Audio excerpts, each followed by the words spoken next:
Hello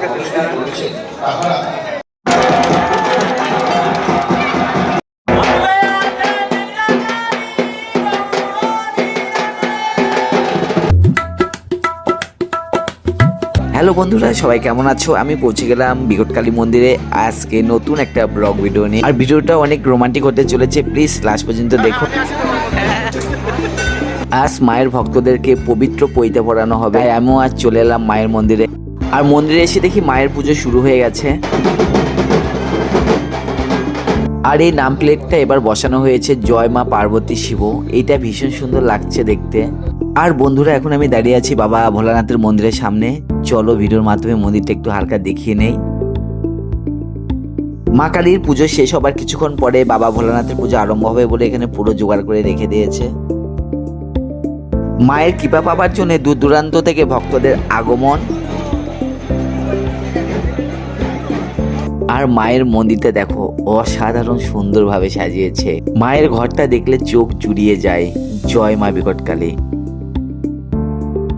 এখানে দেখো ভক্তরা বসে পৈতা তৈরি করছে, দেখতে ভীষণ ভালো লাগছে যে সেই পৈতাগুলোকে ভক্তদেরকে পড়ানো হবে, তাদের নিজের পৈতাগুলো নিজেই বানাতে হয়। আর এখানে দেখো কত পৈতা বিক্রি হচ্ছে, কারণ ভক্তদেরকে আর বাড়ি থেকে পৈতা নিয়ে আসতে হবে না, ভক্তরা মায়ের মন্দিরের সামনে পৈতা কিনতে পেয়ে যাবে।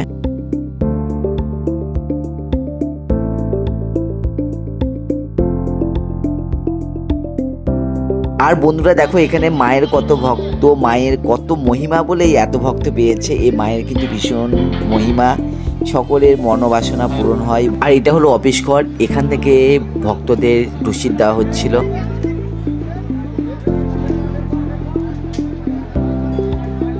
এখানে গিয়ে দেখি ভক্তদের এত পরিষেবা, সকল ভক্তদের ঠান্ডা জলের ব্যবস্থা করেছে, ভীষণ সুন্দর ব্যবস্থা।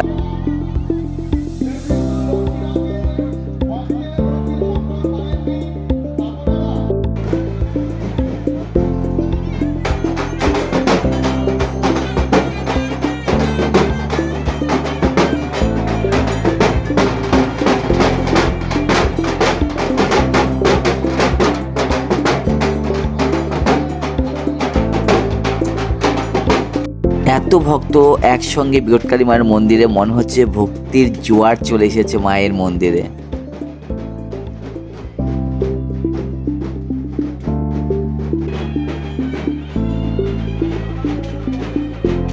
তোমাদের কাছে একটা কথা শেয়ার করি, এই বিকট কালী মায়ের ভক্ত থাকতে হলে একটা গামছা আর হাতে বেতের লাঠি লাগবে।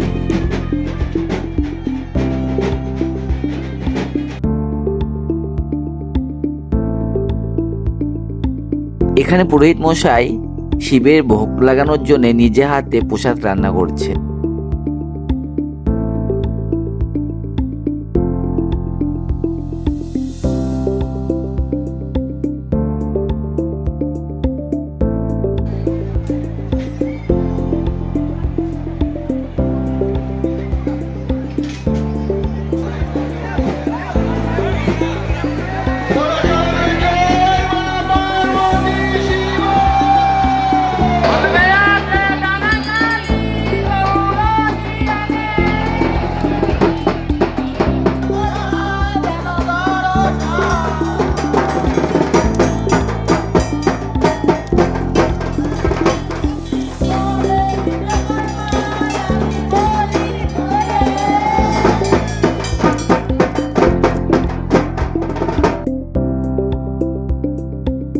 মা বিকট কালীর ভক্তদেরকে পুরোহিত মশাই এখানে পৈতা পরিয়ে দিচ্ছে, কারণ আজকে থেকে মায়ের ভক্ত শুরু।